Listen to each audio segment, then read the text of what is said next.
فاسألوا أهل الذكر إن كنتم لا تعلمون. Assalamualaikum warahmatullahi wabarakatuh. Alhamdulillah wassalatu wassalamu ala rasulillah wa ala alihi wa sahbihi wa ma walah. Amma ba'du. Selamat datang kami ucapkan kepada seluruh jamaah kaum muslimin dan muslimat dalam rangkaian acara Daurah Islamiyah bersama guru kita Ustadz Ahmad Zainuddin Al-Banjari hafizahullah, pimpinan Pondok Pesantren Intan Ilmu Barito Kuala. Sebelum memulai, izinkan kami menginformasikan rangkaian jadwal daurah beliau selama di Tabalong. Ada 3 sesi. Malam ini insya Allah akan kita laksanakan sesi pertama dengan tema merasa diawasi oleh Allah, dan besok Sabtu pagi insya Allah pada subuh akan kita lanjutkan sesi yang kedua dengan tema merenungi akhirat, dan yang sesi ketiga insya Allah Sabtu siang dari jam 10.30 insya Allah hingga selesai dengan tema istiqomah di jalan Allah. Dah, sebelum acara kita mulai insyaallah izinkan kami selaku panitia menghimbau kepada jamaah demi menjaga kehusuan dan ketenangan majelis ilmu kita. Bagi orang tua yang membawa anak-anak, kami mohon bantuan Bapak dan Ibu sekalian untuk senantiasa menjaga dan mendampingi putra-putrinya. Mohon kerjasamanya agar anak-anak tetap tenang dan tidak bermain di area utama kajian, agar pesan-pesan ilmu yang disampaikan Ustadz dapat kita dengar dengan jelas dan seluruh jamaah. Dan tak lupa pula tolong untuk yang membawa gadget dikondisikan agar di silent, sehingga pada saat kita proses daurah tidak mengganggu jalannya proses daurah kita. Mari kita luruskan niat semata-mata karena Allah kepada Ustadz Ahmad Zainuddin Al-Banjari. Waktu dan tempat kami persilahkan. Wassalamualaikum warahmatullahi wabarakatuh. Assalamualaikum warahmatullahi wabarakatuh. Bismillahirrahmanirrahim. Innal hamdalillah nahmaduhu wa nasta'inuhu wa nastaghfiruh wa na'udzu billahi min shururi anfusina wa sayyiati a'malina. Man yahdihillahu fala mudilla lahu wa man yudlil fala hadiya lahu. Wa ashhadu an la ilaha illallah wahdahu la syarika lahu wa ashhadu anna Muhammadan abduhu wa rasuluh. Ya ayyuhalladzina amanu taqullaha haqqa tuqatihi wa la tamutunna illa wa antum muslimun. Ya ayyuhan nasu taqu rabbakumul ladzi khalaqakum min nafsin wahidah wa khalaqa minha zawjaha wa batha minhuma rijalan katsiran wa nisaa'a wattaqullaha alladzi tasaaluna bihi wal arham innallaha kana 'alaikum raqiba. Ya ayyuhalladzina amanu taqullaha wa qulu qawlan sadida yuslih lakum a'malakum wa yaghfir lakum dhunubakum wa man yuti'illaha wa rasulahu faqad faza fawzan 'azima. Amma ba'd, fa inna asdaqal hadits kitabullah wa ahsanal hadi hadi Muhammadin sallallahu alaihi wa ala alihi wasallam wa syarrul umuri muhdatsatuha wa kullu muhdatsatin bid'ah wa kullu bid'atin dhalalah wa kullu dhalalatin finnar.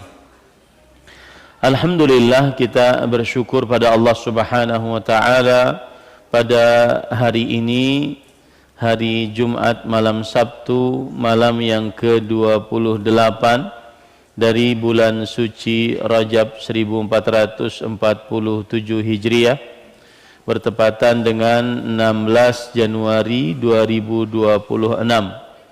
kita dimudahkan oleh Allah Subhanahu wa taala untuk duduk bersama di Masjid Tabalong dalam sebuah kajian membaca kitab Riyadhus Shalihin pada bab yang kelima, yaitu bab muraqabatullah. Bab selalu merasa diawasi oleh Allah Subhanahu wa taala.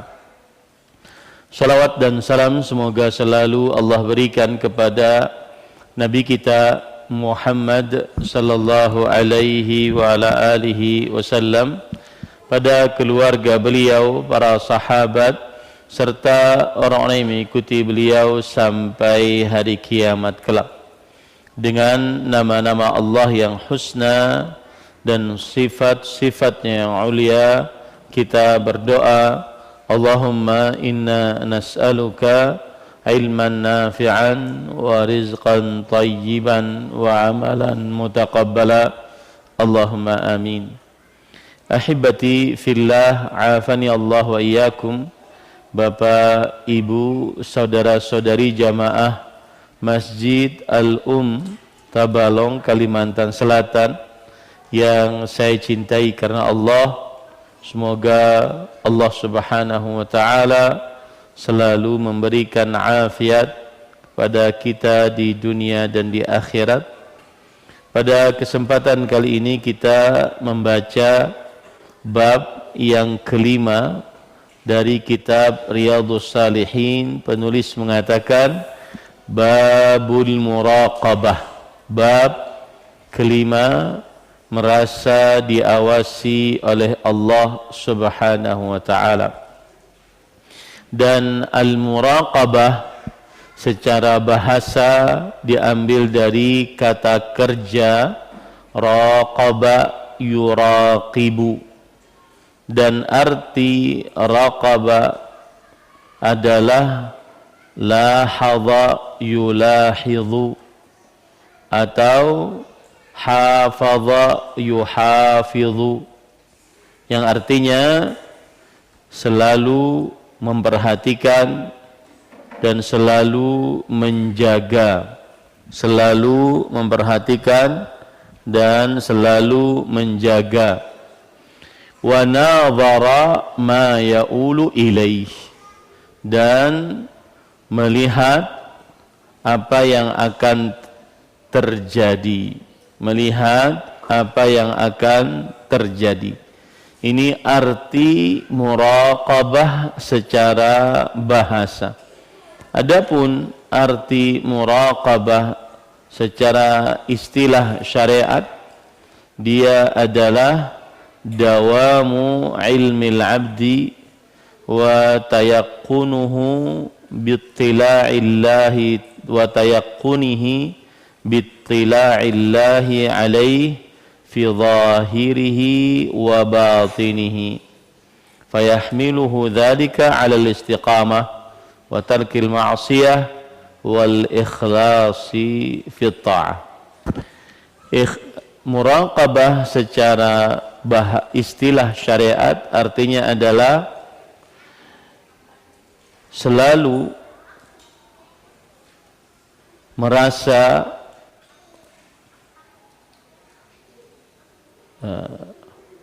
seorang hamba selalu merasa yakin dengan penglihatan Allah Subhanahu wa taala, baik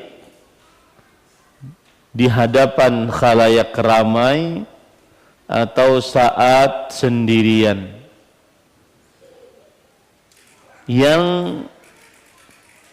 membuat dia istiqamah dalam mengerjakan ketaatan dan menjauhi kemaksiatan, serta ikhlas kepada Allah Subhanahu wa taala.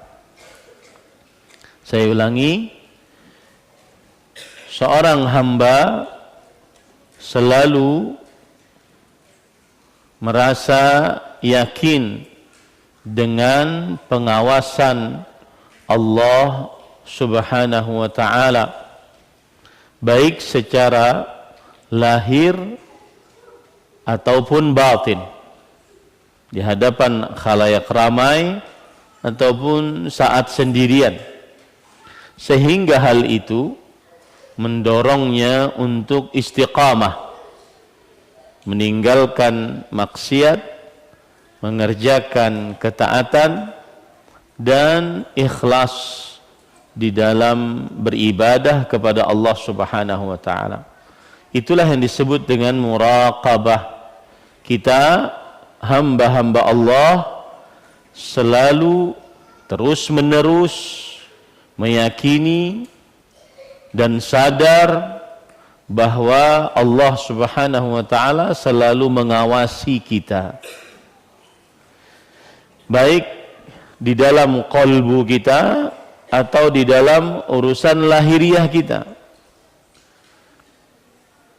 sehingga itu membuat kita taat, istiqamah dalam ketaatan, istiqamah menjauhi maksiat, dan ikhlas di dalam mengerjakan ibadah hanya kepada Allah Subhanahu wa taala.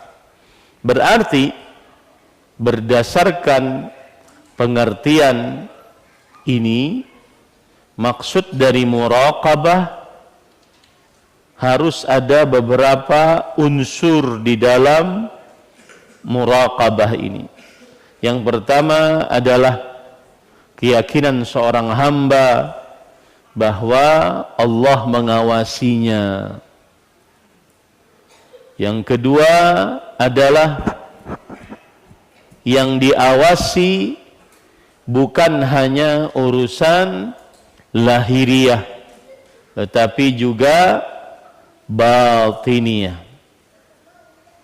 Kemudian yang ketiga, tujuan dari ibadah muraqabah atau fungsi ibadah muraqabah adalah senantiasa istiqamah dalam mengerjakan ketaatan, menjauhi kemaksiatan, dan juga ikhlas ibadah kepada Allah.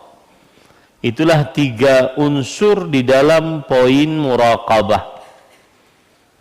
Merasa yakin pengawasan Allah. Yang kedua, muraqabah urusannya berkaitan dengan anggota tubuh secara lahir atau berkaitan dengan qalbu secara batin. Yang ketiga, fungsi muraqabah adalah senantiasa mengajak seorang hamba untuk istiqamah di dalam ketaatan, menjauhi kemaksiatan, dan ikhlas dalam beribadah kepada Allah Subhanahu wa taala. Taib. Kemudian Al-Imam An-Nawawi, Abu Zakaria Yahya bin Sharaf An-Nawawi rahimahullah, seperti biasa di dalam kitab beliau Riyadhus Shalihin, menyebutkan ayat yang berkaitan dengan muraqabah. Ayat yang pertama yang beliau sebutkan adalah surat Asy-Syu'ara ayat 218. Allah Subhanahu wa taala berfirman, "Alladzi yaraka hina taqum wa taqallubaka fis sajidin." Dialah Allah yang melihatmu ketika kamu berdiri untuk salat, dan melihat pula perubahan gerak badanmu di antara orang-orang yang sujud. Kalau manusia tidak melihat kita saat kita sujud, karena semuanya menundukkan kepala, pandangan tidak ada yang melihat kecuali tempat sujudnya, maka Allah Subhanahu wa taala melihatnya. Ahibati fillah, afani Allah wa iyyakum, kaum muslimin yang saya cintai karena Allah, ini adalah salah satu hal yang berkaitan dengan muraqabah, yaitu meyakini Allah Subhanahu wa taala melihatnya. Melihat dan pandangan Allah, penglihatan Allah Subhanahu wa ta'ala tanpa batas. Mungkin agak maju sedikit, Pak. Bapak-bapak, maju sini tidak apa-apa. Dingin-dingin sedikit ke apa-apa.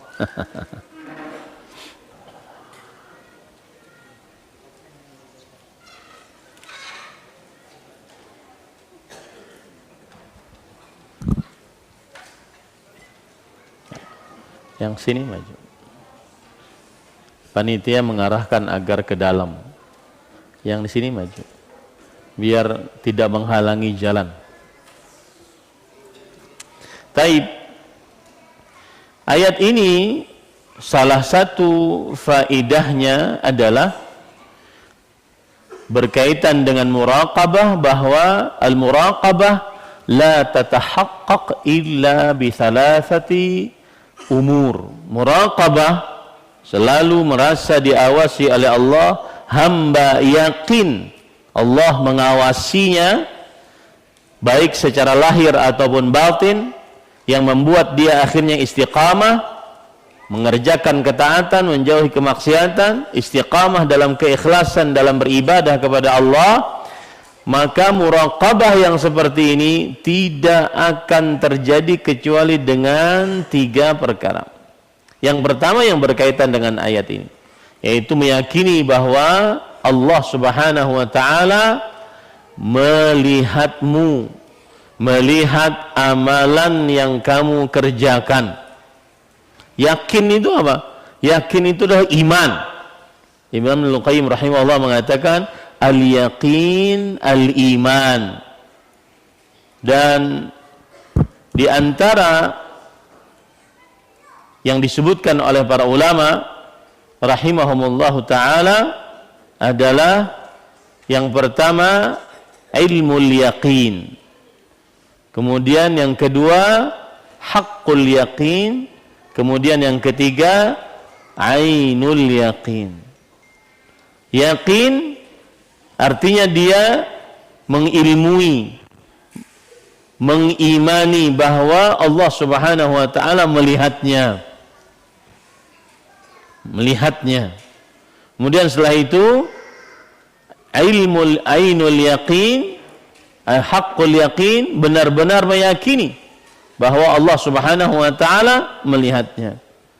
Kemudian yang ketiga haqqul yaqin, dia benar-benar meyakini di dalam kalbunya, tidak ada keraguan di dalamnya, Allah melihatnya.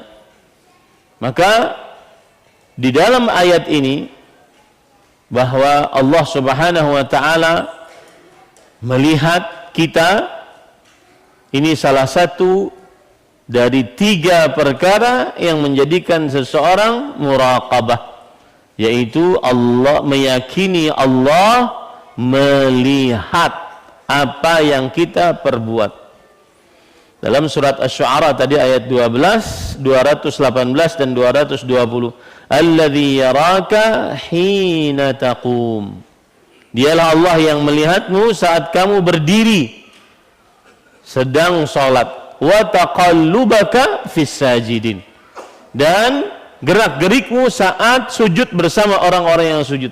Yakin betul bahwa Allah Subhanahu wa ta'ala melihat kita. Yakin betul bahwa Allah Subhanahu wa ta'ala melihat kita. Begitu juga dalam surat Al-Alaq, alam ya'lam bi anna Allah yara, apakah dia tidak mengetahui bahwa Allah melihatnya. Baik. Kemudian para ikhwan yang dirahmati oleh Allah Subhanahu wa ta'ala, kira-kira kalau ada orang yang meyakini perkara ini, bahwa dia yakin betul Allah melihatnya, kira-kira apakah ada orang yang bermaksiat setelah meyakini? Tidak akan pernah ada. Walaupun dia di kamar sendirian, walaupun tidak ada yang melihatnya, maka dia tidak akan mengerjakan, melihat, mendengar sesuatu yang dilarang oleh Allah Subhanahu wa taala. Karena dia yakin, yaitu beriman bahwa Allah melihatnya.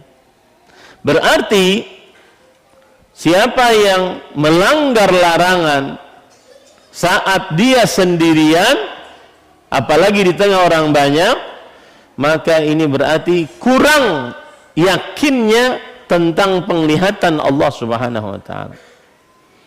Disinilah para ulama rahimahumullahu taala berkata tentang jangan pernah meremehkan maksiat walau kecil, karena seorang yang bermaksiat bukan kecilnya sebuah maksiat, tetapi agungnya zat yang dimaksiati, yang melihatmu tanpa batas, melihatmu tanpa batas.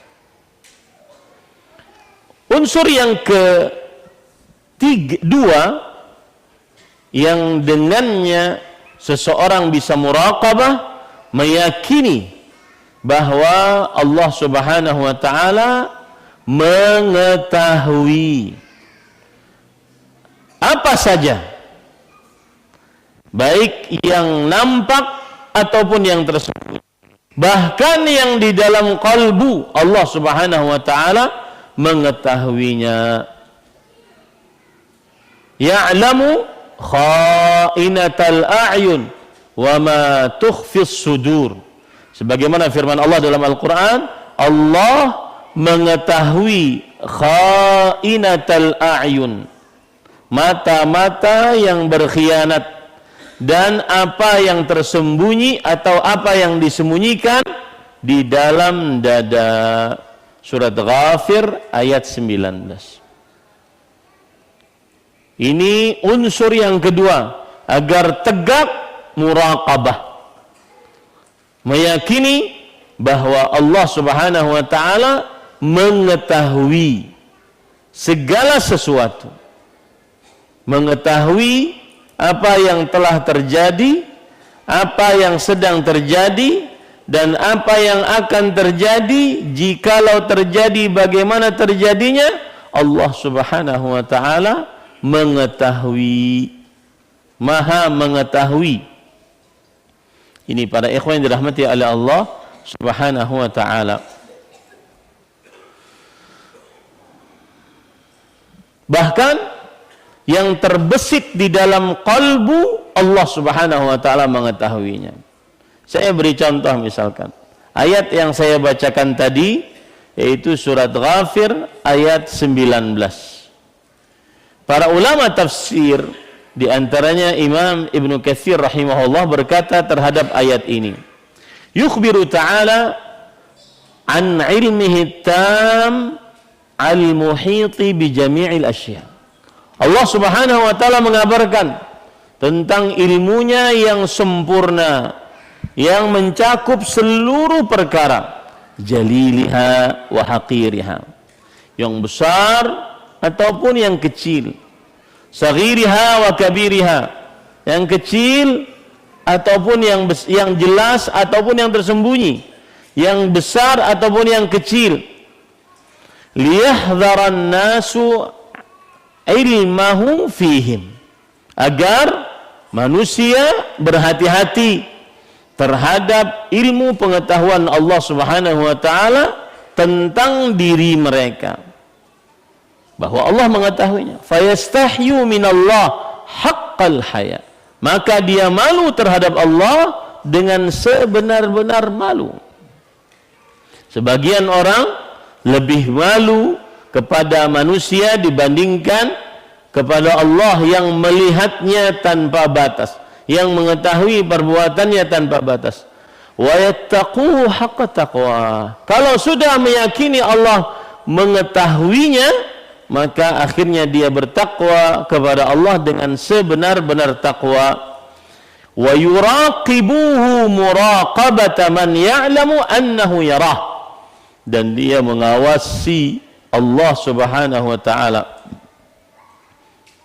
seperti seseorang yang mengawasi bahwa Allah mengetahui bahwa yang mengawasi dan akhirnya dia merasa diawasi oleh Allah, seperti seseorang yang meyakini bahwa Allah mengetahui amalannya.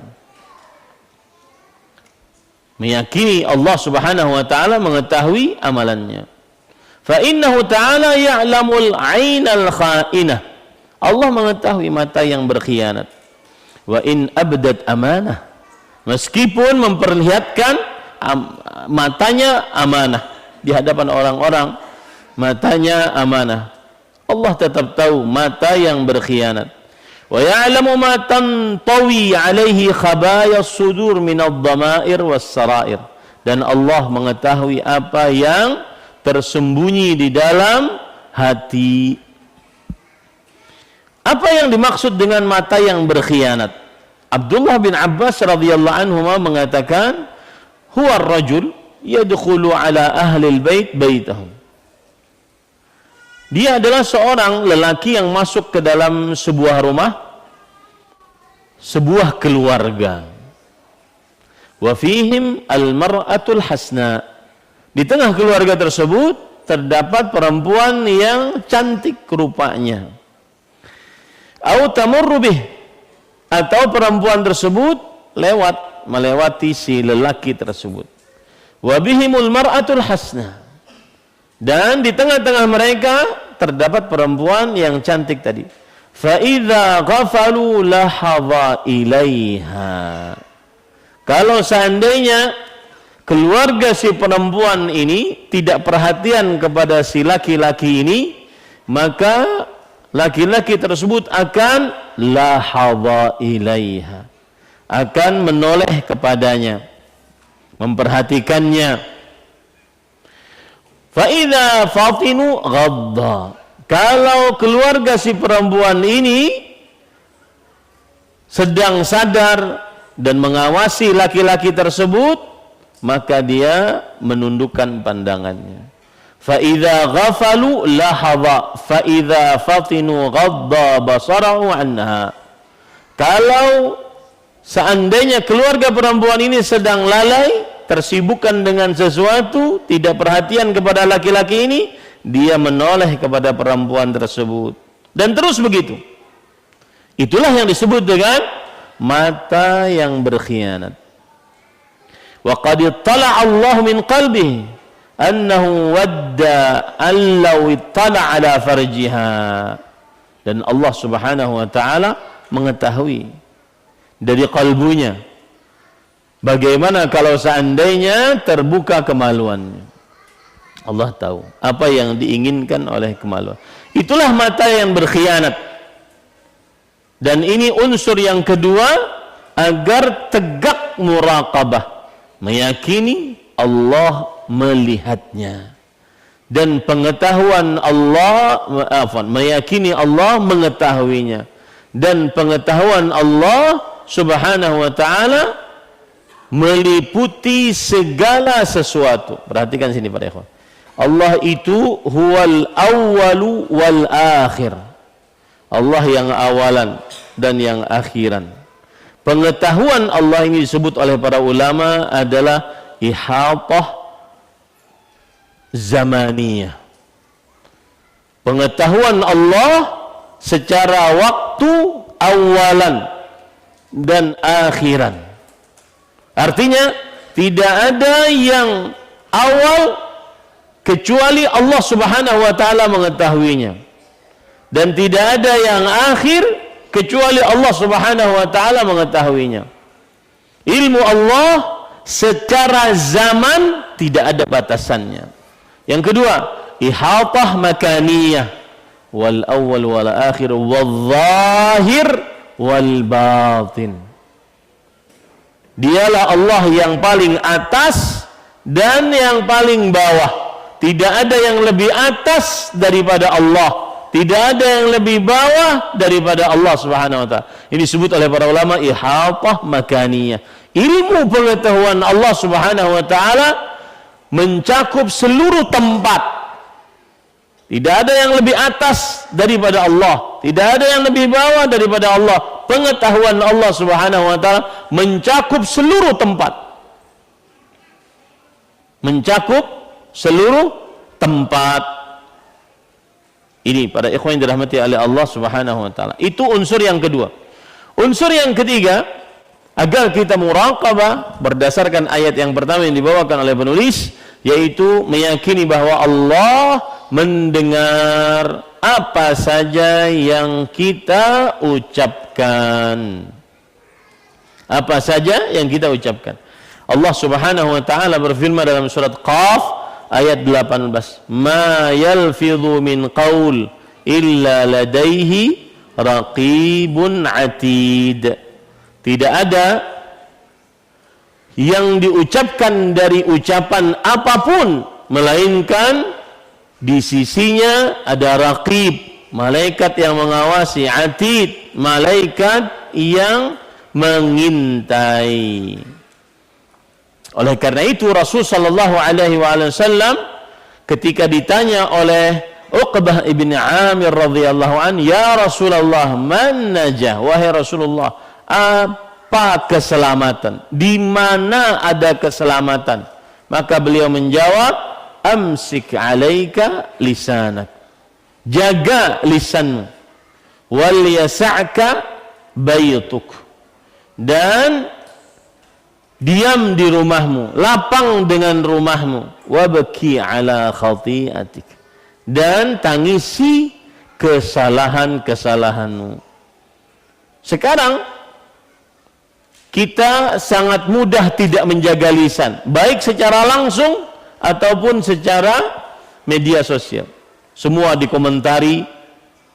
Yang kedua, sekarang kita meskipun di rumah kadang-kadang tetap bergaul, tidak bersendirian dengan diri kita, yaitu dengan media sosial. Sekarang seseorang susah untuk menangisi kesalahannya. Berarti hadis ini sangat sulit untuk diamalkan. Hadis riwayat Tirmidzi. Dan padahal padanya ada keselamatan. Jadi 3 unsur ini seseorang akan merasa muraqabah kepada Allah Subhanahu wa taala. Baik. Kemudian penulis membawakan dalil yang kedua. Surat Al-Hadid ayat 4. Wa huwa ma'akum aynama kuntum. Dan dialah Allah bersama kalian dimanapun kalian berada. Dialah Allah bersama kalian dimanapun kalian berada.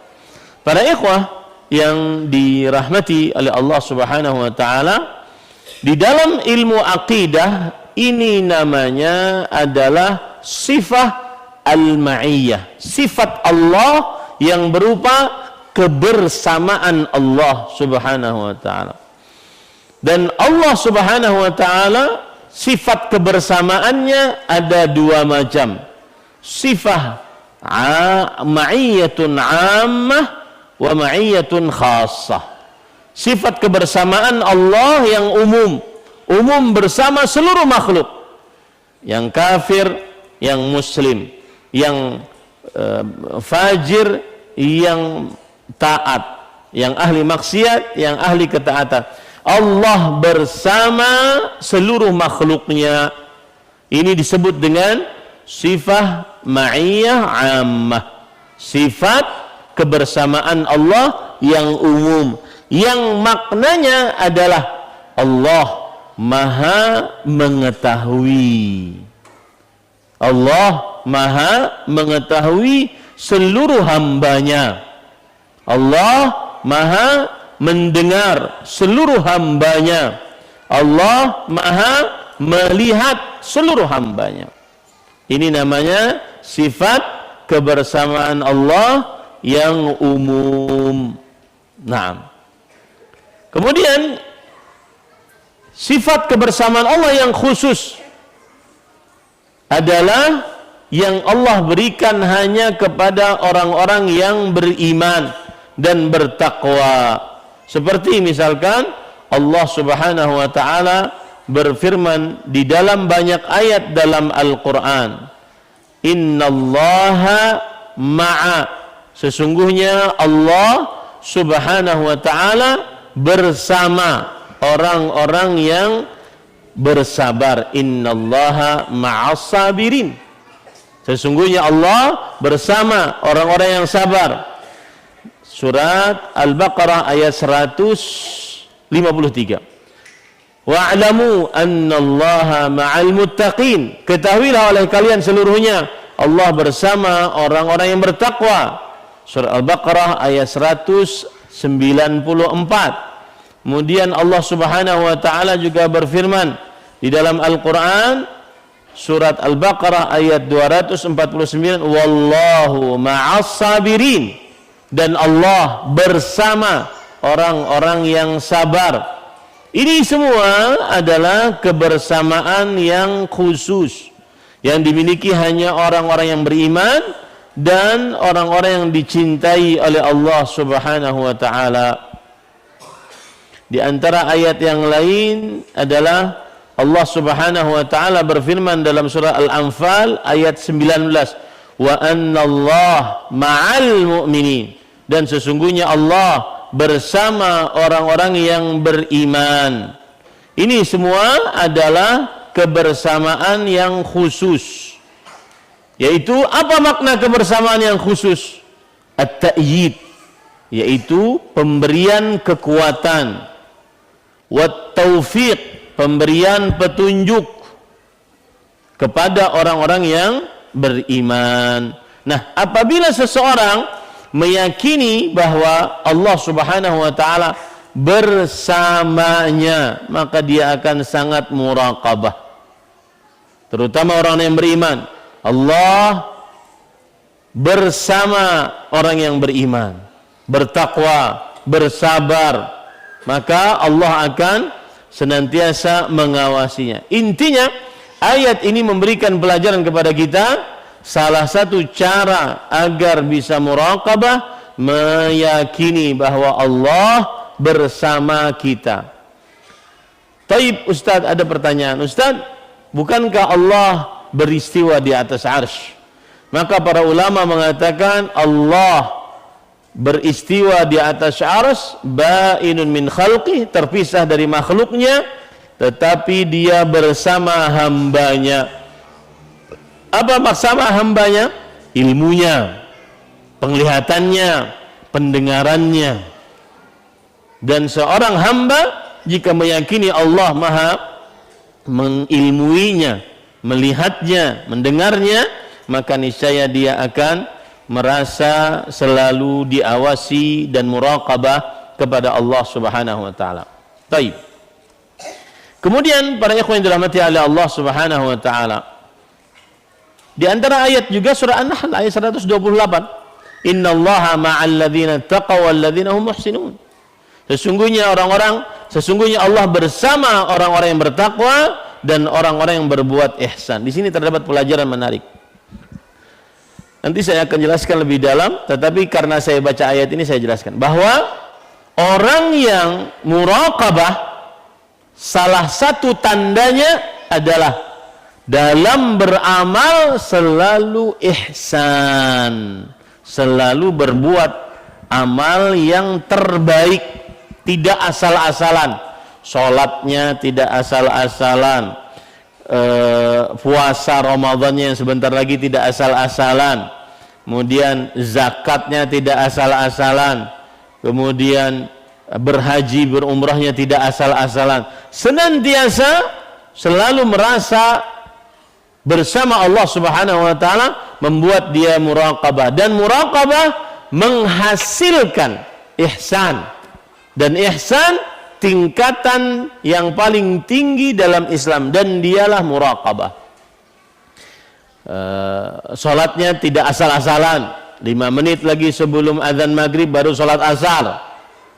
Itu sifat orang munafik, tidak muraqabah. Salatnya, puasanya tidak asal-asalan. Berpuasa bukan hanya sekedar menahan makan, minum, dan seluruh yang membatalkan puasa, dari mulai terbit fajar kedua sampai terbenam matahari. tetapi dia juga menahan hawa nafsunya, menahan matanya, menahan lisannya, menahan telinganya, menahan kemaluannya. Nah, ini sekali lagi saya katakan, seorang yang merasa diawasi oleh Allah maka akan menghasilkan muraqabah. Muraqabah akan menghasilkan ihsan, beribadah yang terbaik kepada Allah Subhanahu wa taala. Dan ihsan tingkatan keislaman yang paling tinggi. Islam, iman, ihsan. Nah, silahkan azan dulu, saya mohon izin setelah azan kita lanjutkan. Nah.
Baik, saya lanjutkan, Bapak, Ibu, saudara-saudari yang dimuliakan oleh Allah.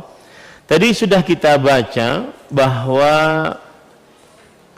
orang yang meyakini Allah bersamanya, maka dia akan muraqabah. Dan muraqabah menghasilkan ihsan.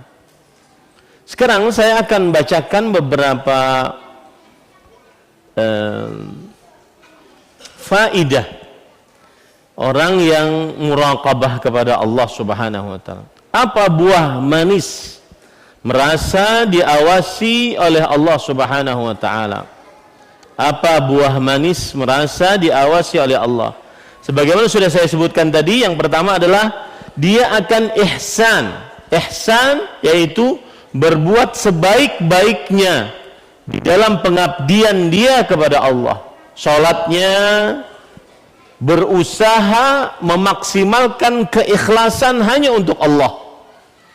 Rukun dan kewajibannya serta salat seperti Rasulullah SAW dia maksimalkan. Tidak sembarangan salatnya. Dia tidak sembarangan salatnya. Beramalnya benar-benar mutqin, benar-benar maksimal, tidak setengah-setengah. Beramalnya benar-benar maksimal. Contoh misalkan hadis Rasul yang diriwayatkan oleh Aisyah radhiyallahu anha bahwa Nabi Muhammad sallallahu alaihi wasallam bersabda, "Innallaha yuhibbu idza amila ahadukum amalan an yutqina." Sesungguhnya Allah menyukai jika salah seorang di antara kalian beramal, maka ia mengitqan amalnya. Apa itu mengitqan? Mengerjakannya dengan maksimal, dengan teliti, ketekunan, tidak asal-asalan. Saya beri contoh misalkan hadis tentang salat. Innar rajula la yusalli. Sesungguhnya seseorang salat. Wa ma kutiba min salatihi illa ushruha aw tus'uha aw thumunuha aw sub'uha aw sudusuha aw khumusuha aw rubu'uha aw thuluthu aw nisfuha. Sesungguhnya seorang salat tetapi tidak ditulis dari pahala salatnya kecuali 1/9, 1/8, 1/7, 1/6, 1/5, 1/4, 1/3, setengah. Maka berusahalah itqan di dalam amal, karena itulah samaratul muraqabah, itulah buah manis merasa diawasi oleh Allah. Sedekah misalkan, sedekahnya nggak sembarangan. Dia harus memberikan sedekah yang maksimal, bukan hanya sekedar banyak, tetapi tepat sasaran, tetapi sesuai dengan yang sangat memerlukan, dan seterusnya. Atau bersedekah pada hal yang banyak menghasilkan ibadah dari sedekahnya tersebut, seperti misalkan masjid ini. Bersedekah untuk masjid karena di dalamnya menghasilkan ibadah-ibadah yang besar, yang banyak, ribuan ibadah. Orang sholat di dalamnya, orang puasa, orang berzikir, orang baca Quran, orang berdoa, orang bertobat, orang mengadakan kajian, orang macam-macam. Ribuan ibadah di dalam masjid. Maka dia harus itqan di dalam amalnya. Dan ini adalah buah manis orang muraqabah, ibadahnya tidak sembarangan.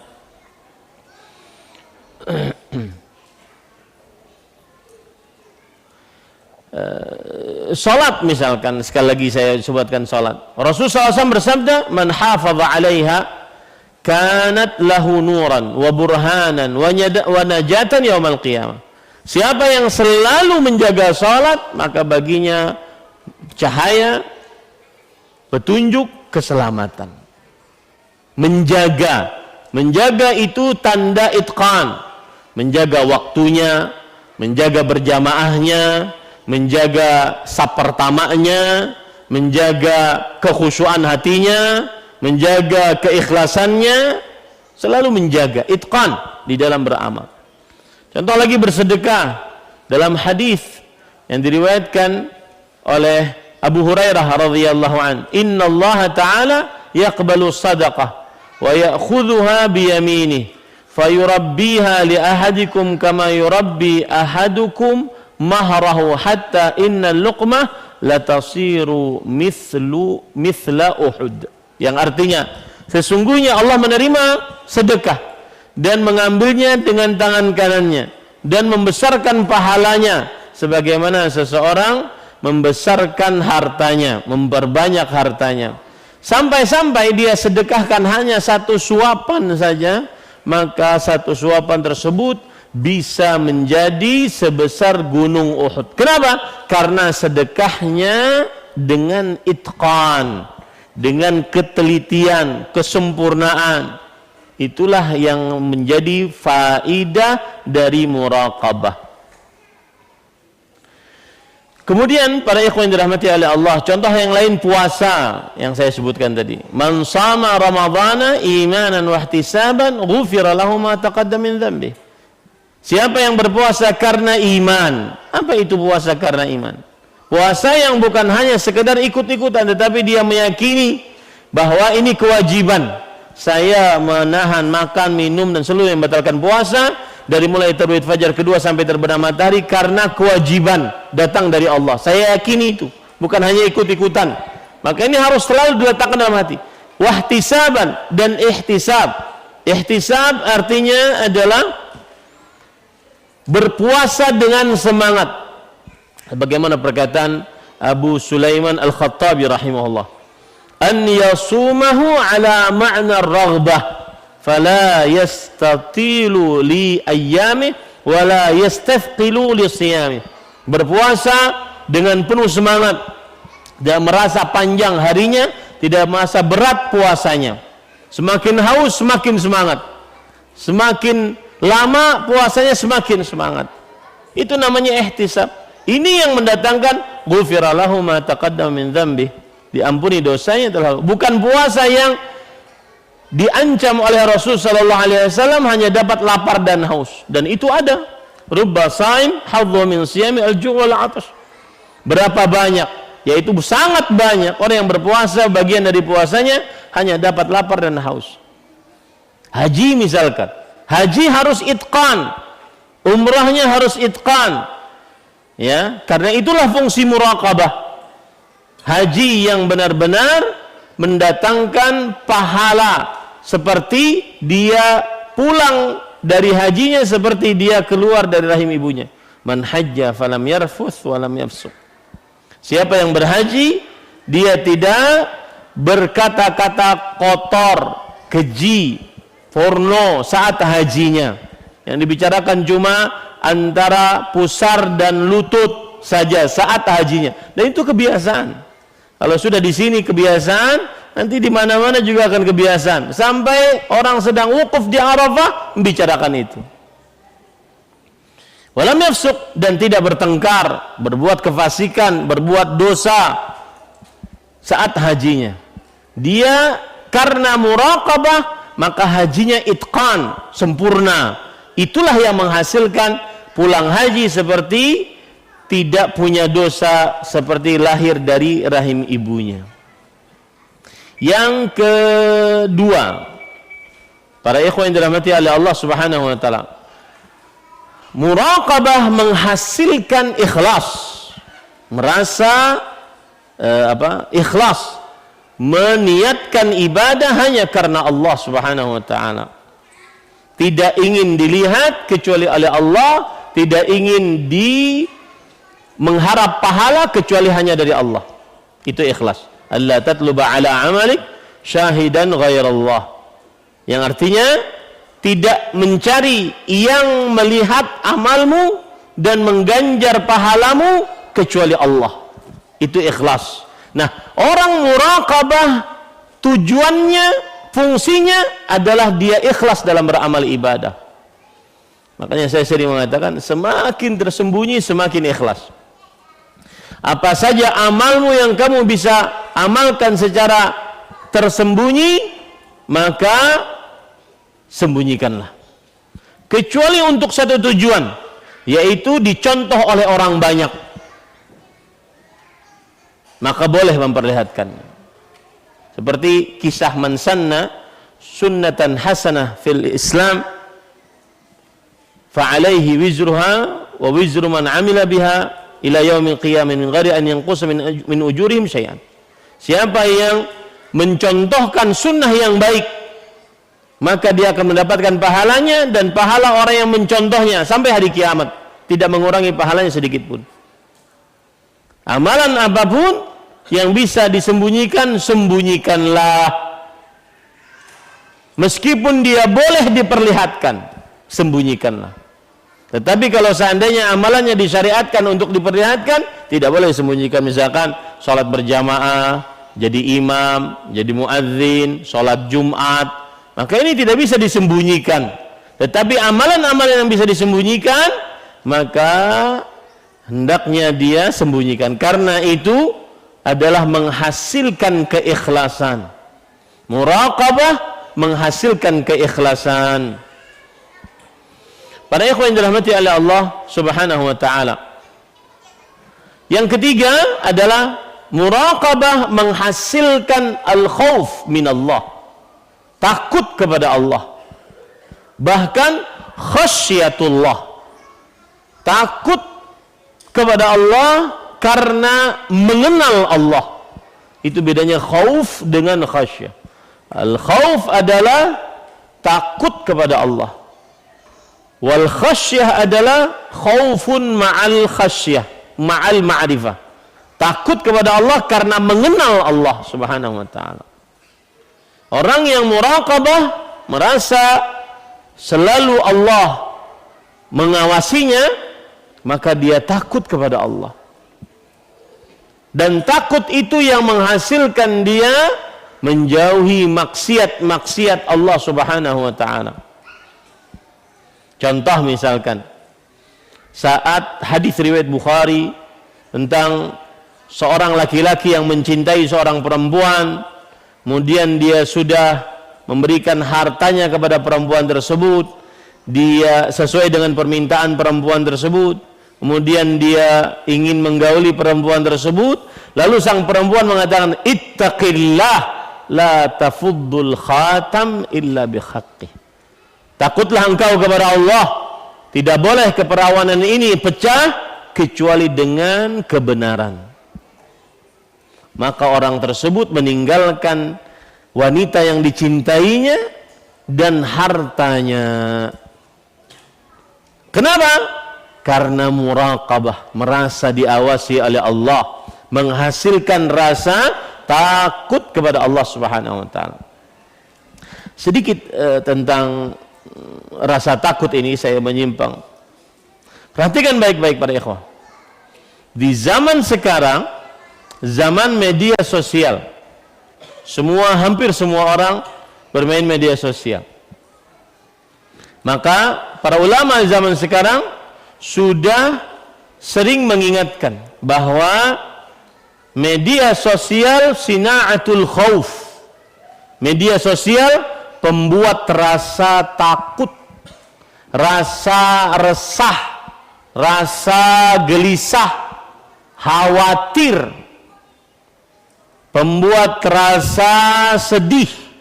Dan dua hal ini, khauf, rasa takut, resah, gelisah, gundah, tidak tenang, atau rasa sedih, dua hal ini jundun min junudillah, tentara dari tentara Allah Subhanahu wa taala. Dan dia uqubah dunyawiyah, dia adalah musibah dunia yang disegerakan oleh Allah. Dia adalah narun dunyawi, nerakanya Allah Subhanahu wa taala. Penyebabnya media sosial. Rasa takut sinonimnya resah, gelisah, khawatir, gundah, tidak tenang, dan yang kedua sedih. resah akan kehidupan yang akan datang, sedih untuk sesuatu yang telah terlewat darinya. Maka dua hal ini penyebabnya media sosial. Saya berpesan para ikhwan yang dirahmati oleh Allah, kalau Anda hanya sebagai konsumen di media sosial, tidak berkontribusi kebaikan di media sosial, hapus saja. Ganti dengan kecanduan kepada Al-Quran. Ganti peganganmu Al-Quran dibandingkan media sosial. Wallahi para ikhwan yang dirahmati oleh Allah, mengobati kecanduan media sosial itu lebih sulit dibandingkan seseorang mengobati kecanduan-kecanduan yang lain, dan itu didesain oleh pembuatnya. Orang tidak fokus mau baca Quran, nggak fokus, baca satu ayat, dua ayat, habis itu megang yang lain, karena kebiasaan scroll. Otaknya sudah terbiasa dengan seperti itu, nggak fokus, dikit-dikit nggak fokus, untuk baca nggak bisa, ngerjain sesuatu nggak bisa, karena memang otaknya sudah terbiasa. Apalagi yang sampai begadang malam, jam 1, jam 2, urusannya cuma itu saja. Belum lagi rasa gelisah yang saya sebutkan tadi. Rasa resah, gelisah, gundah, takut. Kenapa? Karena dia kadang-kadang melihat sesuatu yang di atas dia dari perkara duniawinya. Kenapa saya tidak bisa seperti itu? Melihat anak-anak di media sosial umur 19 tahun, 20 tahun punya miliaran, ratusan miliar, bahkan triliunan. Lalu dia bandingkan dirinya. Aku umur 40, 50, kok ada duit saya itu? Mana dapat duitnya? Belum pernah dapat seperti itu. Akhirnya resah, gelisah, sedih, bercampur dua. Dan itu adalah uqubah dunyawiyah. Itu adalah siksa yang disegerakan di dunia oleh Allah Subhanahu wa taala. Hati-hati para ikhwan. Dan ini sudah dijelaskan, banyak syekh yang menjelaskan. Syekh Saleh Ali Syekh, Syekh Abdul Razak, Syekh Abdul Salam Asy-Syuair. Hati-hati. Yang media sosialmu cuma konsumen, cuma nonton, hapus. Enggak manfaat. Wallahi enggak manfaat. Inni lakum nasihun amin. Saya memberikan nasihat kepada antum semuanya. Nasihat, dan mudah-mudahan amanah nasihat ini. Fasatadhkurun ma aqulu lakum wa ufawwidu amri ila Allah. Dan antum semua pasti akan ingat apa yang saya beritahu, dan saya serahkan urusan kepada Allah Subhanahu wa taala. Enggak manfaat. Habis waktu, resah, gelisah. Orang liburan Desember kemarin, liburan ke sana kemari, ke sana kemari, dia di Tabalong aja patak. Kayak apa orang bisa liburan? Kayak apa mengumpulkan duitnya? Kayak apa?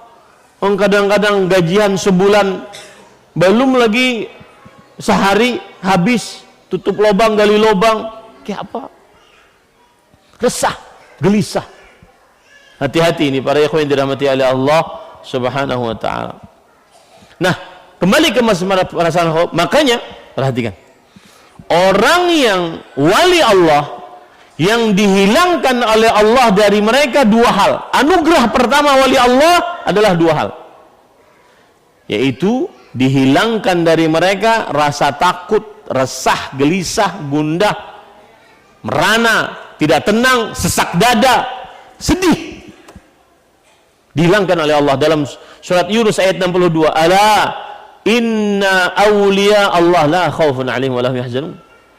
Ketahuilah sesungguhnya wali-wali Allah, mereka tidak punya rasa takut dan tidak sedih. Dua hal yang merupakan neraka dunia, siksa disegerakan di dunia, dihilangkan oleh Allah untuk wali-wali Allah. Siapa mereka? Alladzina amanu wa kanu yattaqun. Orang yang beriman dan bertakwa. Ini saya nasihatkan untuk orang-orang yang cuma konsumen di media sosial. Karena kadang ada yang media sosial untuk dagang, untuk keperluan mencari rezeki, itu lain hal. Yang untuk hanya sekedar scroll. Habis nggak selesai. Lihat satu, scroll, nggak selesai. Dan itu di negaranya Aplikasi itu negaranya tidak dimainkan oleh orang-orang yang membuatnya. Hati-hati. Ini pada ikhwan yang dirahmati Allah. Yang keempat, faidah dari orang yang muraqabah kepada Allah Subhanahu wa taala adalah dijaga oleh Allah di dunia dan di akhirat. Dijaga oleh Allah di dunia dan akhirat.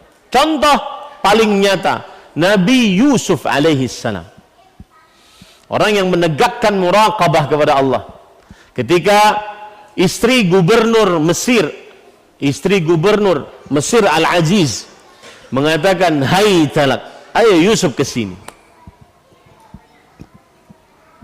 Wa ghallaqatil abwab. Pintu-pintu semua ditutup. Yang memerintahkan ditutup adalah istri gubernur Mesir Al-Aziz. Artinya pintu itu tidak akan pernah terbuka kecuali dengan izin istri gubernur ini.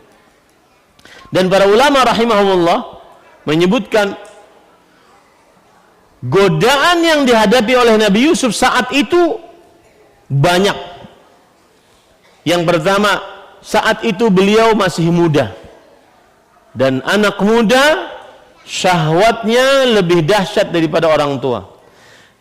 Imam Ibnul Jauzi di dalam kitab beliau Ightinam Mawasimul Umur membagi umur manusia menjadi 5. Yang pertama adalah umur namanya as-sabwah, yaitu umur anak kecil dari umur 1 sampai umur 15, anak kecil. Yang kedua umur syab, umur 15 sampai umur 35. Yang ketiga umur kuhul, matang, 35 sampai 50. Kemudian yang ke 50 sampai ke 6 umur pra tua. Umur 60 sampai 70 ini umur tua dan bonus. Umur 1 sampai 15 maka ini semestinya dia dididikkan dasar-dasar ilmu agama dan akidah serta adab-adab keislaman. Dari mulai tauhid, kemudian adab-adab keislaman keseharian. Umur 15 sampai umur 35 ini adalah umur baligh dan dia muda. Dan saat itu dia seharusnya belajar ilmu agama lebih dalam agar dia menguasai dasar-dasar akidah dan ibadah-ibadah. Ini Nabi Yusuf saat itu umur ini 15 sampai 35. Dan ini sedang kencang-kencangnya syahwat. Umur 35 sampai 50 maka mengurang syahwatnya, tetapi kadang naik. Makanya kadang-kadang ada yang suami umur 40 tahun tiba-tiba hendak berpoligami. Nah, itu tuh maksudnya tuh. Ya. Tapi kalau sudah menjelang umur 50 sudah kada lagi. Ini namanya adalah umur kuhul, matang dan jarang berubah sifatnya. Yang suka bermaksiat saat sendirian, dia akan bawa itu saat umur kuhul. Umur 35 sampai 50 dia akan bawa. Kalau seandainya di umur 15 sampai 35 dia membiasakan itu. Yang biasa mengerjakan hal-hal sesuatu, maka umur 35 sampai 50 tidak akan berubah. Ini para ikhwan yang dirahmati oleh Allah. Itu godaan Nabi Yusuf yang pertama, muda. Yang kedua adalah perjaka. Yang ketiga orang asing. Orang asing itu lebih cenderung bermaksiat dibandingkan orang mukim. Karena yang asing tidak ada tetangga yang tahu, tidak ada Pak RT yang tahu, tidak ada kawan yang tahu, asing. Makanya bapak-bapak yang sering safar, hati-hati ibu-ibu. Asing sidin, ya, di daerah safarnya selalu ingatkan agar bertakwa kepada Allah Subhanahu wa taala. Yang keempat, yang mengajak perempuan yang mempunyai kedudukan. Yang kelima, Nabi Yusuf pada waktu itu budak. Budak dikatakan dan diperintah apa saja harus mau. Yang keenam, yang mengajak perempuan mempunyai kecantikan. Yang ketujuh, bahwasanya yang kamar tersebut ditutup oleh istri gubernur Mesir, tidak dibuka kecuali atas perintahnya. Yang kedelapan, dia sendiri yang mengajak kepada dirinya. Perempuan yang mengajak kepada Nabi Yusuf alaihissalam. Yang kesembilan, Nabi Yusuf alaihissalam, beliau bisa saja melakukan hal yang tercela itu. Kenapa? Pelampiasan dari penyiksaan saudaranya kepada dirinya. Saudara Nabi Yusuf menyiksa Nabi Yusuf alaihissalam, memasukkannya ke dalam sumur, kemudian setelah itu diambil oleh musafir, dijual dengan harga yang murah sebagai budak. Beliau tersiksa pada waktu itu. Maka ketika beliau bisa mendapatkan kesempatan untuk melakukan hal yang mungkar, ini adalah salah satu pembalasan Nabi Yusuf pada waktu itu, bisa saja. Itu godaan tersendiri. Yang ke-10 adalah beliau mendapatkan bertubi-tubi musibah. Dibuang ke sumur kering, kemudian dijual sebagai budak, kemudian dijual belikan dengan harga yang murah, dan seterusnya. Ini semua Nabi Yusuf dapati dengan apa? Akhirnya beliau mengucapkan, ma'adallah, aku takut kepada Allah. Inilah muraqabah. Dan akhirnya beliau terselamatkan dari perbuatan zina yang dibenci oleh seluruh syariat nabi-nabi dan rasul-rasul, bahkan seluruh peradaban, bahkan peradaban hewan tidak menerima zina. Disebutkan oleh Imam Abu Aliya dalam kitab Sahih Bukhari bahwa ada 2 ekor zina, jantan dan betina berzina, kemudian dilempari batu oleh kera-kera yang lain. Hewan tidak setuju dengan perbuatan zina. Bagaimana manusia? Tetapi beliau selamat dari godaan tersebut karena muraqabah. Muraqabah menghasilkan takut kepada Allah Subhanahu wa taala. Yang masih belum takut, jangan ngaku muraqabah kepada Allah Subhanahu wa taala.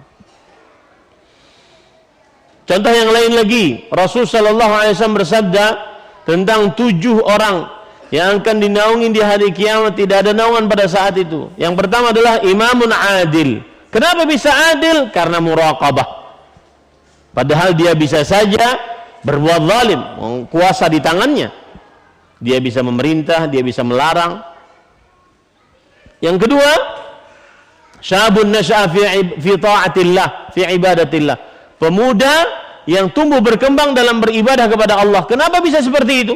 Padahal masa muda, masa jalan-jalan, masa bermaksiat, masa santai-santai, masa leha-leha, masa mengenal dunia. Nanti aja tuanya bertobat kepada Allah. Kenapa dia masa muda tetapi tumbuh berkembang dalam ketaatan kepada Allah? Karena dia muraqabah kepada Allah Subhanahu wa taala. Yang ketiga, rajulun qalbuhu mu'allaqun bil masajid. Seorang yang hatinya terpaut dengan masjid. Kenapa bisa begitu? Karena dia muraqabah kepada Allah. Yang kedua, 2 orang yang saling mencintai, yang keempat ya, 2 orang yang saling mencintai karena Allah, berpisah karena Allah, bertemu karena Allah, bukan karena dunia. Kenapa bisa begitu? Mengunjungi saudaranya karena Allah. Tidak ada sama sekali kepentingan dunia dari 2 orang ini. Kenapa bisa begitu? Muraqabah kepada Allah Subhanahu wa taala. Seorang yang berzikir kepada Allah sampai menangis sendirian. Kenapa bisa begitu? Muraqabah kepada Allah. Seorang lelaki yang diajak oleh perempuan yang mempunyai kecantikan dan kedudukan, kemudian dia mengatakan, inni akhafullah, aku takut kepada Allah. Kenapa bisa begitu? Karena muraqabah kepada Allah Subhanahu wa taala. Seorang yang bersedekah dengan tangan kanan sampai tangan kirinya tidak mengetahui apa yang sedekah dengan tangan kanannya. Kenapa bisa begitu? Padahal tangannya dua-duanya selalu bersamanya. Makanya saya sebutkan, semakin tersembunyi, semakin muraqabah, semakin ikhlas kepada Allah Subhanahu wa taala. Maka para ikhwan yang dirahmati oleh Allah Subhanahu wa taala, itu semua 7 orang ini yang dinaungi di dalam naungan Allah pada hari itu, dan naungan Allah kecuali naungan Allah Subhanahu wa taala, sebabnya adalah muraqabah yang menghasilkan rasa takut kepada Allah Subhanahu wa taala. Taib, para ikhwan yang dirahmati oleh Allah Subhanahu wa taala, itu adalah yang keempat, yaitu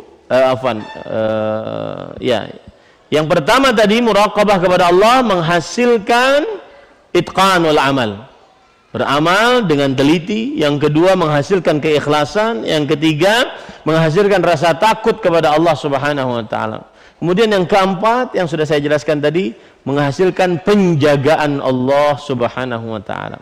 Yang kelima sekarang, orang yang muraqabah dikabulkan doanya oleh Allah. Ingin kabul doa, lancar urusan, selalu meyakini Allah mengawasinya, yang menghasilkan istiqamah di dalam ketaatan kepada Allah, yaitu muraqabah. Contoh misalkan kisah dari Abdullah bin Umar radhiyallahu anhuma, bahwa Rasulullah SAW bersabda dalam hadis riwayat Bukhari, 3 orang yang terperosok ke dalam goa tidak bisa keluar karena mulut goanya tertutup dengan batu.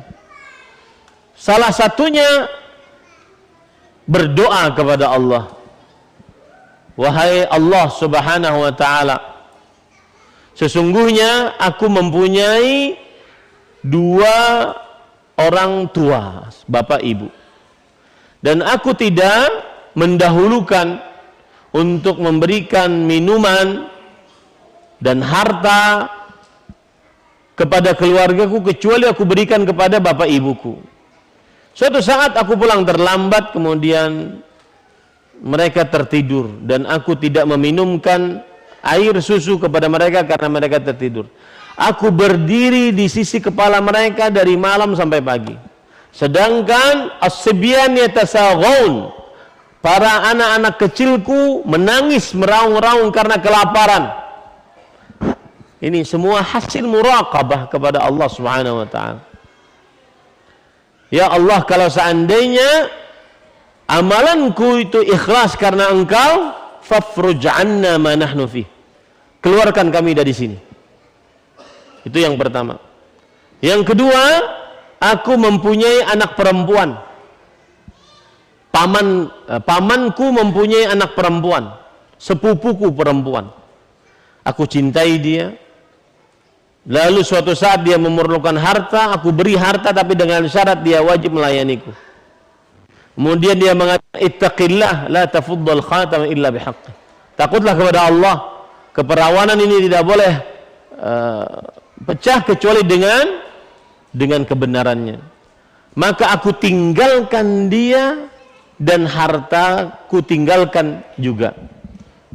Kalau seandainya ini ikhlas karena Engkau, maka fafruj 'anna ma nahnu fi.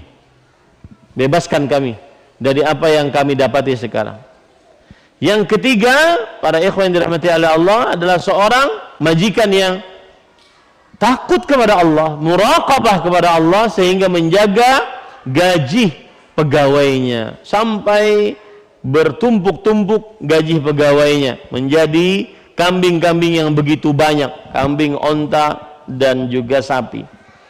Kemudian dia ambil seluruhnya, tidak tersisa sedikit pun apa gaji yang sudah dikembangbiakan tersebut. Maka yang ketiga mengatakan, ya Allah, kalau ini aku amalkan karena wajah Engkau, fafruj 'anna ma nahnu fi. Bebaskan kami. Maka akhirnya mereka bebas. Lihat, berdasarkan cerita ini kita ambil pelajaran, orang yang muraqabah maka doanya dikabulkan oleh Allah Subhanahu wa taala. Taib, para ikhwan yang dirahmati oleh Allah Subhanahu wa taala, yang terakhir yang ingin saya sampaikan kepada Bapak Ibu saudara-saudari di dalam perihal muraqabah ini adalah kita harus pahami betul ada 3 makhluk yang senantiasa menjadi pengawal kita, yang membuat kita muraqabah. Yang pertama adalah malaikat.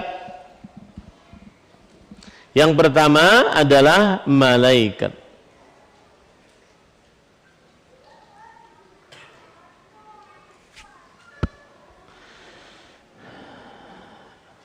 Itu akan menjadi saksi kita di hari kiamat. Malaikat.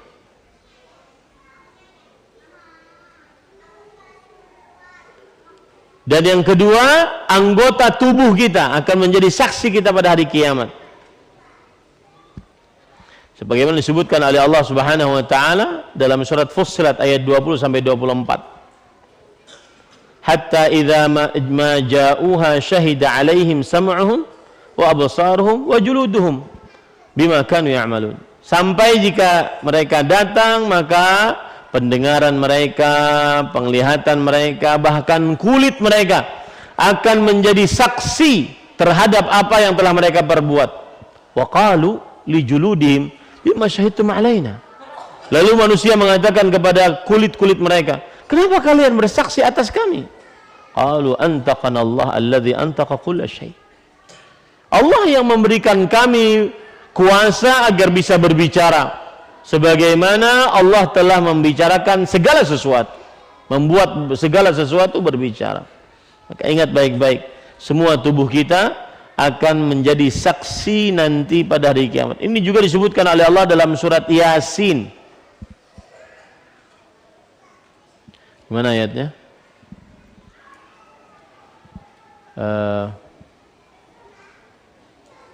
Siapa yang hafal?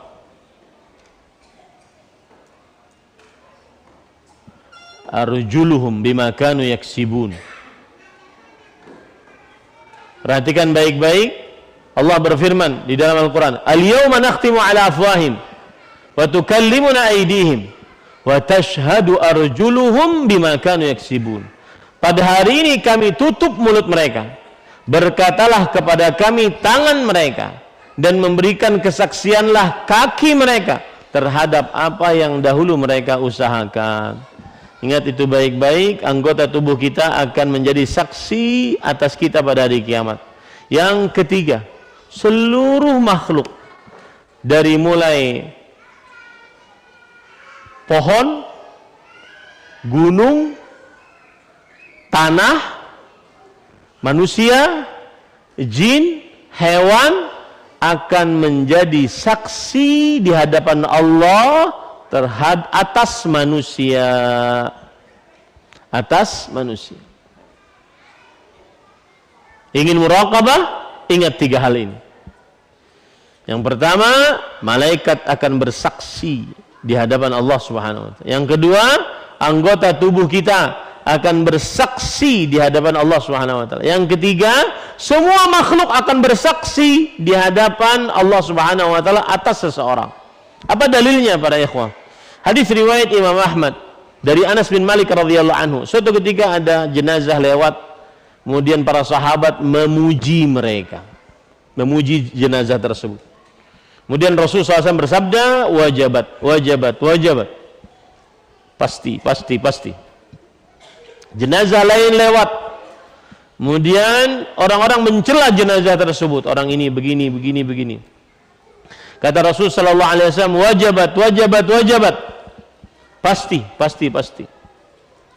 Kemudian Umar bin Khattab radhiyallahu anhu berkata, wahai Rasulullah, jaminannya ibuku dan bapakku.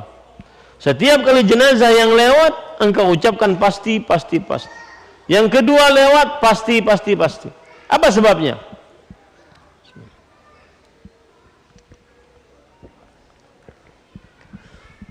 Rasul sallallahu alaihi wasallam bersabda, man athnaitum alaihi khairan wajabat lahul jannah. Siapa saja yang kalian puji tadi, yang meninggal dan kalian puji, maka pasti baginya masuk surga. Wa man athnaitum alaihi syarran wajabat lahul nar. Siapa yang kalian cela tadi dari jenazah, maka pasti dia masuk dalam neraka. Antum syuhadaullahi fil ard. Antum syuhadaullah fil ard, antum syuhadaullah fil ard. Kalian saksi-saksi Allah di bumi. Kalian saksi-saksi Allah di bumi, kalian saksi-saksi Allah Subhanahu wa taala di bumi. Makanya para ikhwan yang dirahmati oleh Allah Subhanahu wa taala, ada perkataan dari seorang ulama, Ibrahim ibn Adham. Perhatikan perkataannya baik-baik, yang menjadikan saksi-saksi ini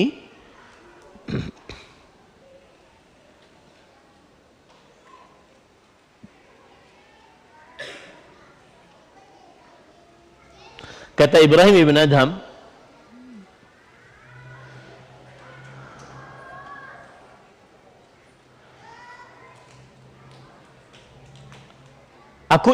ada seorang pemuda berkata kepadanya, uridu an a'siyallah, saya ingin bermaksiat. Kata Ibrahim ibn Adham, boleh, asalkan engkau menjauhi 5 perkara atau sanggup mengerjakan 5 perkara.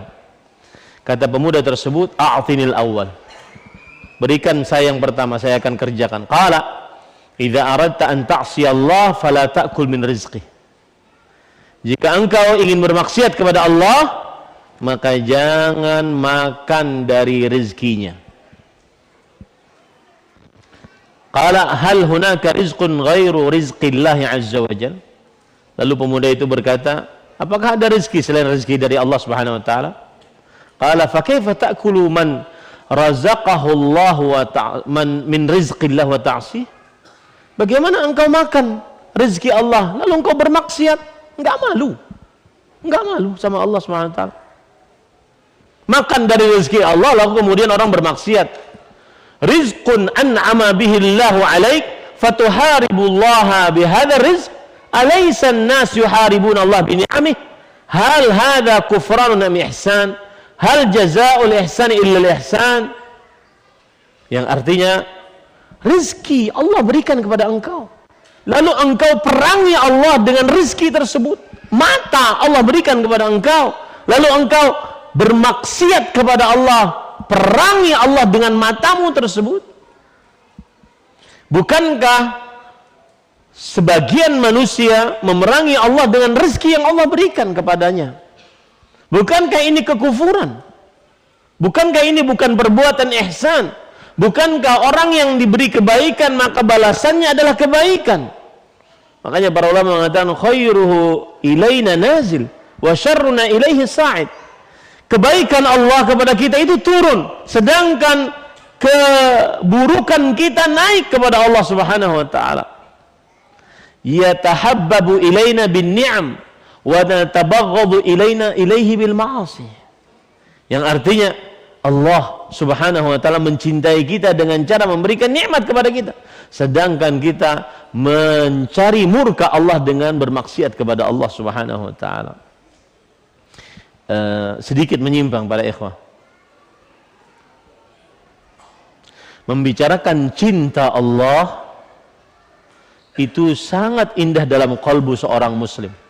Saya jujur sekarang, antum tanyakan pada diri antum masing-masing, saya juga nanya, benar nggak sih kita ini cinta sama Allah Subhanahu wa taala?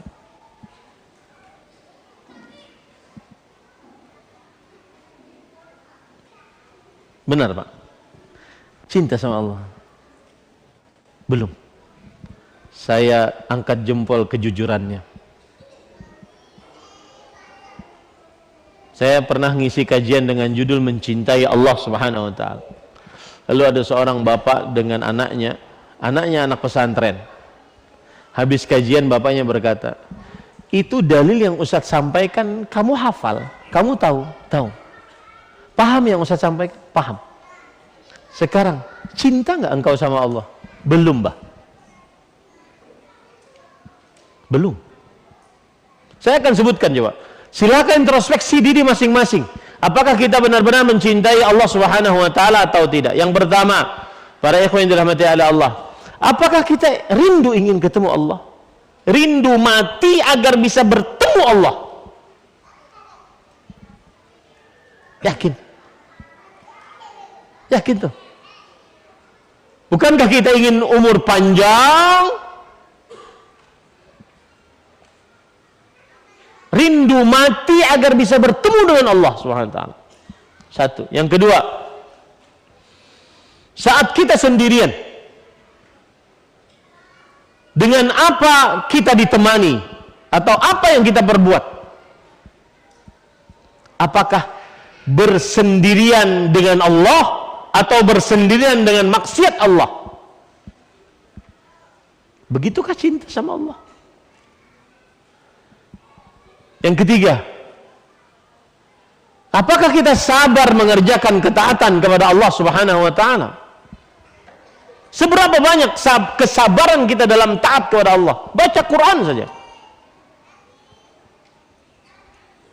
Di malam hari, di pagi hari, seberapa besar ketaatan kita kepada Allah Subhanahu wa taala? Sabar baca Quran. Kalau sudah baca Quran, mata memerah, keluar air mata, huruf-huruf di mushaf goyang-goyang, menguap-nguap, itu pun tidak istiqamah. Sehari baca, sebulan tidak. Begitu cinta sama Allah SWT. Padahal orang yang cinta kepada Allah sangat sabar dalam ketaatan kepada Allah. Sabar ketaatan mengerjakan witir sebelum tidur. Karena itu wasiat Rasul sallallahu alaihi wasallam. Sabar menjauhi maksiat atau sabar menghadapi sesuatu yang buruk dari Allah Subhanahu wa taala. Kemudian, benarkah kita cinta kepada Allah Subhanahu wa taala ketika kita lebih mendahulukan hawa nafsu kita dibandingkan apa yang dicintai oleh Allah Subhanahu wa taala? Kemudian, berapa banyak lisan kita basah dengan zikir kepada Allah Subhanahu wa taala? Orang mencintai Allah senantiasa lisannya basah dengan zikir kepada Allah Subhanahu wa taala. Kemudian Al-Qur'an, khusus Al-Qur'an. Cinta enggak kita sama Al-Qur'an? Baca Qur'an gitu. Baca Qur'an. Sebagaimana perkataan Abdullah bin Mas'ud. Ini sahabat yang saya berdoa kepada Allah Subhanahu wa taala. Kalau antum baca kisah Abdullah bin Mas'ud, saya berdoa kepada Allah agar bertemu dengan sahabat ini. Ini sahabat luar biasa. Beliau mengatakan, "Man kana yuhibbu an ya'lama annahu yuhibbu Allah azza wa jalla, falya'rid nafsahu 'ala al-Qur'an." Siapa yang ingin mengetahui dia mencintai Allah Subhanahu wa taala atau tidak, maka hadapkan dirinya di hadapan Quran. Fa in ahabba al-Qur'an fa huwa yuhibbu Allah azza wa jalla. Fa innamal Qur'anu kalamullah azza wa jalla. Kalau dia mencintai Al-Quran, berarti dia mencintai Allah Subhanahu wa taala. Berapa banyak orang hafal Quran? Umur 30-40 hafalannya cuma 3 qul. Tambah surat paling favorit Inna A'taina. Itu pun warisan TK. Berapa banyak dia hafal Quran? Jangan ngaku cinta kepada Allah Subhanahu wa taala. Makanya saya sebutkan tadi perkataan yang menarik dari Ibrahim ibn Adham radhiyallahu anhu. Yang kedua kata beliau, a'tini tsaniyah. Jadi pemuda ini ingin bermaksiat kepada Allah Subhanahu wa taala, kemudian mengatakan, berikan aku kepadaku yang kedua. Yaitu idza aradta an ta'si Allah fa'sihi fi ghairi ardih. Jika engkau ingin bermaksiat kepada Allah, bermaksiatlah di selain bumi Allah Subhanahu wa taala. Ibhath an ardhin laysat lillah wa'sihi fiha. Cari bumi selain milik Allah, bermaksiat engkau di dalamnya. Kemudian pemuda tersebut mengatakan, fa kaifa ta'sillah fi ardhi? Ibrahim bin Adham mengatakan, bagaimana engkau bermaksiat kepada Allah di buminya? Enggak malu kah? Itu yang kedua. Yang ketiga, a'tini tsalitsah. Berikan kepadaku agar aku bisa bermaksiat. Berikan kepadaku syarat yang ketiga. Idza aradta an ta'siyallaha fa'si fi makan la yaraka fih. Jika engkau ingin bermaksiat kepada Allah, maka bermaksiatlah di sebuah tempat yang Allah tidak melihatmu di dalamnya. Dan itu mustahil. Karena di awal sudah kita sebutkan, unsur orang yang bermaksiat ada, unsur orang yang muraqabah ada 3. Meyakini bahwa Allah melihatnya. meyakini bahwa Allah mengetahuinya, meyakini bahwa Allah mendengarnya.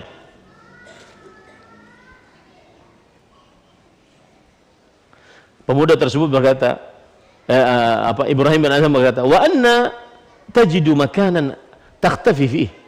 Bisakah engkau mendapatkan sebuah tempat yang engkau bersembunyi dari pandangan pengetahuan Allah Subhanahu wa taala? A'tini rabi'ah, berikan kepadaku yang ketiga.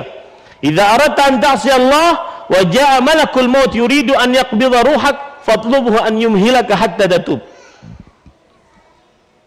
Ini khususnya bagi yang kecanduan maksiat.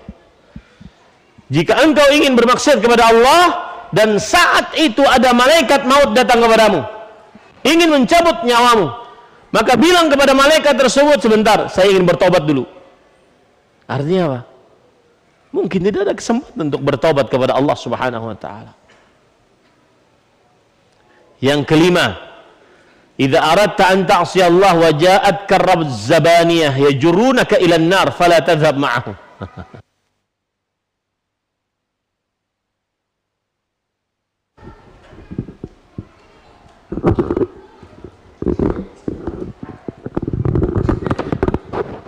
Kata Ibrahim bin Adham kepada pemuda tersebut, jika engkau ingin bermaksiat kepada Allah lalu datang malaikat Zabaniyah, penjaga neraka, ingin mengajakmu ke dalam neraka, kemudian engkau katakan, jangan bawa saya ke dalam neraka. Kalau engkau sanggup seperti itu, maka lakukanlah maksiat kepada Allah Subhanahu wa taala. Ini semua adalah hal yang berkaitan dengan muraqabah. Sebelum saya tutup, maka saya mengulangi apa yang saya sebutkan. Muraqabatullah Subhanahu wa taala, pengertiannya adalah seorang hamba selalu meyakini bahwa Allah mengawasinya di dalam kesendirian ataupun di tengah orang banyak, yang menghasilkan istiqamah dalam mengerjakan ketaatan, menjauhi kemaksiatan, dan ikhlas kepada Allah Subhanahu wa taala. Yang kedua, muraqabah akan tercipta jika memenuhi 3 unsur. Yang pertama adalah yaitu meyakini Allah melihatnya. Yang kedua, meyakini Allah mengetahuinya. Yang ketiga, meyakini Allah Subhanahu wa taala mendengarnya. Kemudian poin yang selanjutnya yang sudah saya bicarakan adalah buah manis muraqabah. Orang muraqabah akan menghasilkan beramal yang maksimal, tidak sekedarnya. Yang kedua yaitu keikhlasan dalam beramal ibadah, tidak mencari yang melihat dan mengganjar atas amalnya kecuali Allah. Kemudian yang ketiga, merasa takut kepada Allah. Orang yang muraqabah takut kepada Allah Subhanahu wa taala. Takut akan siksa Allah, takut akan kuasa Allah Subhanahu wa taala. Makanya para ulama mengatakan, la tahqiranna saghiratan innal jibala minal hasa. Jangan engkau menghina sebuah dosa kecil, sesungguhnya gunung-gunung tercipta dari batu-batu kecil. Gunung yang besar, tumpukan batu-batu yang kecil. Kemudian yang keempat, Allah menjaga orang yang muraqabah sebagaimana Allah menjaga Nabi Yusuf alaihissalam. Yang kelima, Allah Subhanahu wa taala mengabulkan doa orang yang muraqabah sebagaimana Allah mengabulkan 3 orang yang terperosok ke dalam goa. Yang selanjutnya, faedah dari muraqabah adalah agar seseorang bisa muraqabah, maka harus meyakini juga ada yang bersaksi untuknya. Apa yang pertama? Para malaikat. Yang kedua, anggota tubuhnya. Yang ketiga, yaitu semua makhluk akan bersaksi atasnya. Kemudian terakhir saya sebutkan, agar seseorang menjadi orang yang muraqabah, cerita seorang pemuda yang ingin bermaksiat, kemudian Ibrahim ibn Adham mengizinkan dia bermaksiat asalkan dia bisa terlepas dari 5 perkara. Perkara yang pertama adalah bahwa silahkan bermaksiat kepada Allah Subhanahu wa ta'ala, tetapi jangan makan dari rezeki Allah. Tidak mungkin. Yang kedua, silahkan bermaksiat kepada Allah Subhanahu wa ta'ala, tetapi jangan dibumi Allah Subhanahu wa ta'ala. Itu pun tidak mungkin. Yang ketiga, silahkan bermaksiat kepada Allah Subhanahu wa ta'ala, tetapi di sebuah tempat yang tidak bisa dilihat oleh Allah. Itu pun tidak mungkin. Yang keempat, silahkan bermaksiat kepada Allah, tapi saat malaikat maut datang, maka minta kepadanya waktu sebentar agar bisa bertaubat. Itu pun tidak mungkin. Kenapa? Karena la yastakhiruna sa'ah wa la yastaqdimun. Para malaikat tidak akan terlambat dan tidak akan terlalu cepat atas ajal seorang manusia. Yang kelima, silahkan bermaksiat kepada Allah asalkan bisa tidak ikut dengan malaikat Zabaniyah yang menyeretnya ke dalam nerakanya Allah Subhanahu wa ta'ala. Ini yang bisa disampaikan. Sallallahu Nabi Muhammad walhamdulillahi rabbil alamin. Jika ada pertanyaan 5 menit dipersilahkan. Tidak ada? Laparkah pian? Boleh langsung, silahkan. Jika ada yang langsung boleh. Ya. Waalaikumsalam. Amin. Amin.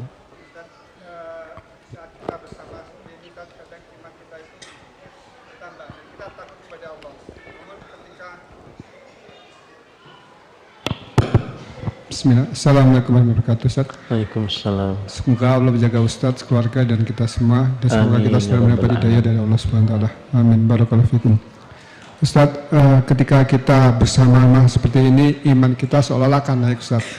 Namun ketika kita telah meninggalkan kajian taklim, kita di rumah, di hati itu kan rasa was-was, godaan setan itu timbul untuk bermaksiat, Ustaz. Tanpa kita sadari, kadang kita sudah scroll melihat medsos. Nah, bagaimana tips atau nasihat dari Ustadz agar kami ini selalu istiqomah dalam keimanan, Ustadz? Barakallahu fikum. Bismillah, walhamdulillah, wassalatu wassalamu ala rasulillah wa ala alihi wa ashabihi wa man walah, amma ba'd. Kalau di sini semangat Ustadz, iya, saya akan muraqabah nanti di rumah. Tapi kalau seandainya di luar, terutama di rumah, sama saja Ustadz. Lalu bagaimana kiatnya? 1, berdoalah kepada Allah, karena hati ini milik Allah. Allahumma hdini wa saddidni, ya Allah beri aku petunjuk, kemudian bimbing aku selalu dalam kebenaran. Banyak berdoa kepada Allah. Allahumma inni as'alukal huda wat tuqa wal afaf wal ghina. Ya Allah, aku mohon kepada Engkau petunjuk, ketakwaan, sifat kesucian, dan sifat kecukupan. Kemudian doa kepada Allah, minta perlindungan dari perbuatan-perbuatan yang mungkar. Allahumma inni a'udzubika min munkaratil akhlaq wal a'mal wal ahwa wal adwa. Aku berlindung kepada Engkau dari buruknya akhlak, perbuatan hawa nafsu, dan juga penyakit. Kemudian yang kedua, harus usaha, ya akhi. Usaha. Kadang pontang-panting iya, jatuh bangun iya. Tetapi ingat, ada perkataan para ulama, al-ibrah laysat binaqsil bidayah walakinnal ibrah bikamalin nihayah. Yang menjadi ukuran bukan kurangnya sebuah permulaan, tetapi yang menjadi ukuran adalah sempurnanya akhir sesuatu. Berusahalah. Sebesar usaha seseorang untuk taat, sebesar itu pula petunjuk kemudahan taat datang dari Allah. Harus usaha. Makanya saya bilang tadi, tidak ada usaha lain kecuali harus menghilangkan. Iman bukan dengan main tantang-tantangan, mukhatarah, main untung-untungan, enggak. Tapi iman dengan usaha. Harus usaha. Seperti yang saya beri contoh tadi. Saya pernah dengar video ketika seorang murid Syekh Muhammad bin Shalih Al-Utsaimin rahimahullah bercerita bagaimana sih sholat malamnya Syekh. Maka beliau mengerjakan sholat witir sebelum tidur sebagaimana wasiat Rasulullah SAW. Lakukan itu. Kalau merasa tidak bangun malam, usaha sebelum tidur sholat.